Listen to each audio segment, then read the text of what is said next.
Our Mother Nature is endowed with the beauties of shade and hue.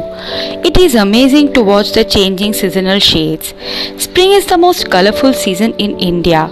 We get to see those beautiful greens and blooming flowers all over. Holi is a festival of colors celebrated in India during this time, and it symbolizes the love of nature, love of Radha and Krishna. This time we have tried mingling the shade of nature to create the beautiful hues for the Holi. And for making this wonderful hues, we are going to make use of haldi powder, arrowroot powder, talcum powder, henna powder, beetroot powder, marigold and aparajita flower, which are easily available at home only. We are going to make 4 types of color. The first one is dry gulal, the second one is primary watercolor, third one is secondary watercolor, and the fourth one is dry abir from watercolor. For dry gulal, we are going to make use of haldi powder, talcum powder and arrowroot powder. They are not in fixed proportion, but as per approximation we are going to add each and we are going to mix them thoroughly in order to get a mixture. These ingredients are absolutely friendly for your skin and hair and also friendly for your environment. See, we can mix them thoroughly. As you can see, we are mixing them thoroughly. Yeah, the color is changing. Wow, we get a saffron hue from it and it has extremely nice and a natural smell in it. It has a smooth finish also, as you can see. Similarly, for getting a grey or greenish shade, we need to mix henna powder, talcum powder and arrowroot powder thoroughly and we get a grey shade. You can see it has a very fine finish and it has an absolutely lovely and a very smooth texture. It's very good for your skin. Next is the water-based primary color. The first shade is blue, for which I am going to make use of aparajita flower or any blue flower. All we need to do is boil the flower in a cup of water, strain the concentration into half.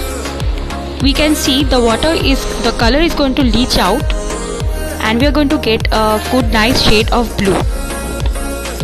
In similar way, we can get a red watercolor by using beetroot powder or hibiscus powder.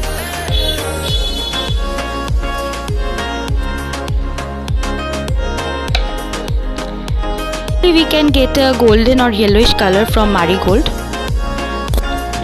In order to make the green shade, we are going to make use of 2 primary shades, that is yellow and blue, and mix them thoroughly. We get the water-based green color. The last one is the dry abir from watercolor. For this we need arrowroot powder, talcum powder, primary and secondary colors. They are not in fixed proportion, but as per approximation we are going to mix all the ingredients like this. Here we are going to create a blue shade first.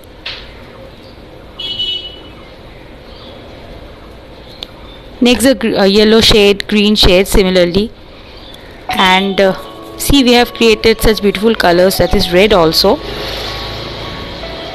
Next we are going to dry it under sun or in air and make it moisture free so that it turns into a fine powder. Let's go for drying.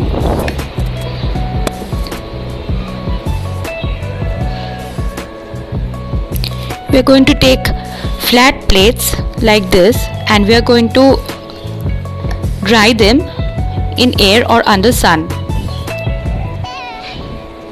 These are under the process of drying.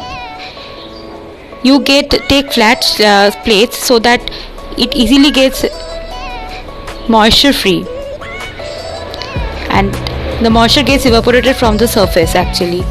So it's recommended to use flat plates instead of shallow ones.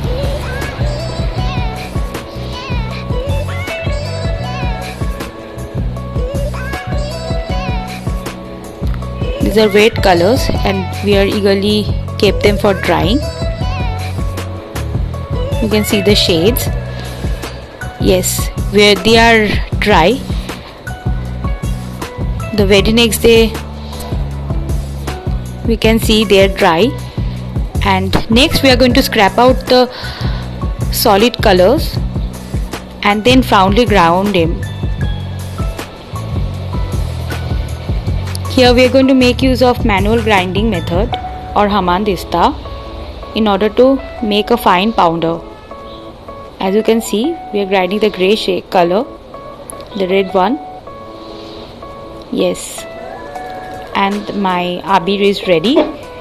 My natural hues are ready. We get such beautiful colors out of it. As you can see, for grinding you can also make use of electrical grinder. Since they are in small quantity, so I have used hand grinder or manual traditional grinder. You can also make use of electrical grinder. See, these are absolutely natural and extremely good for your skin and the environment too. So try this out. Wish you all a very safe and happy Holi.